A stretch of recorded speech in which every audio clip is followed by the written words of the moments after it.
Ready. Play. So, yeah, absolutely. Would love to see Barbora Krejcikova there. I hope that she does recover from it. I think the tournament would be better off for it. But even if she does play, does Rybakina?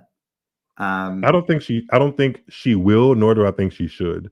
I don't see the benefit of, like, with her not having what she pulled out of the U.S. Open, so we can effectively say she didn't really play that tournament besides one match. With her not having played, I don't see what the benefit would be to kind of jump in on the tail end of the season and compete with literally the best players of the season when she kind of has all this stuff swirling around about who's her next coach going to be, what's the reason she got rid of the last coach. So if I were her, I would just kind of put this season to bed and look forward to kind of starting 2025 with a fresh slate of eyes and kind of faith that things will get better in her personal and tennis life. And thank you, Nick, for allowing me not to get into a hole about why I don't find Navarro as appealing. Because if I would have just sat there and kept talking about it, maybe would have gotten negative. So this is why we I mean, I was going to say, well. like, if Rybakina doesn't play, Navarro is, unless Kasatkina wins in Tokyo. See, like somebody just said Miles taking more shots at Navarro. It is not shots. I just was saying she's the one. If I had to choose, it'd be Krejcikova over her. But back to Rybakina, I don't think she should play. I would, if I was in her camp, given the fact that people are like talking about her status mentally and emotionally. Yeah, I don't see the benefit. I mean, it would help her, like, what, her season-ending prize money, I guess. But I mean, we don't realistically think she's going to just pop up. Comes out swinging, wins the whole thing, and says, "Watch out for me in 2025." Yeah, but like, again, if that happens, Rybakina, shut me up. Like, hey, make a fool out of me. But like, what are the odds of that happening? I feel like they're fairly low. Depends on her mental state, which you can't really comment on because you've got no data on it. And frankly, we have inklings of data. Not from her mouth, but we have inklings. I don't like it when people do that. I don't like doing that kind of speculation. I don't think it's fair to the person involved. I have an analogy there, Nick. Should I? It's pretty simple. If you see it sprinkling, are you going to tell me that it's not going to rain soon? No, I'll tell you the shower. I'll say the shower passes. We have very different ways of looking at things.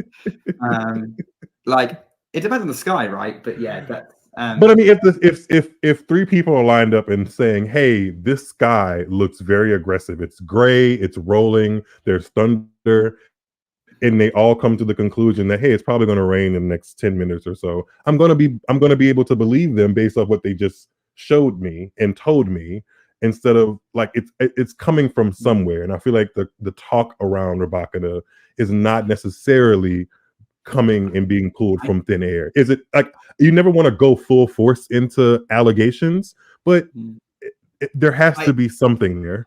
I'm not. Look, we've got the problem with the analogy there is that with the sky thing, the Rybakina stuff is less obvious. Okay.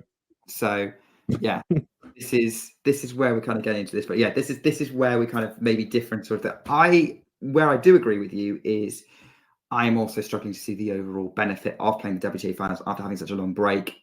But if Rybakina is motivated to compete, then I'm going to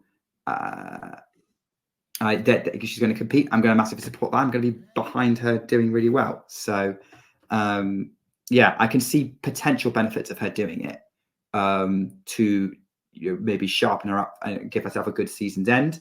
But I can also see the benefits of kind of putting the season to bed, taking time to sort the coaching situation out. So since she has qualified, if she pulls out Rybakina and Krejcikova pulls out because of her recently developing issue, that means Kasatkina and Navarro. Yeah, it would be Navarro first. So let's say, oh brother, if you look at order of likelihood of who's not playing, it's Rybakina then Krejcikova. So you'd have Navarro instead of Rybakina, and then if Krejcikova pulled out, it'd be Kasatkina instead of Krejcikova. If you enjoyed this video, make sure you hit that like button. Don't forget to subscribe and click that notification bell so you don't miss out on all things tennis.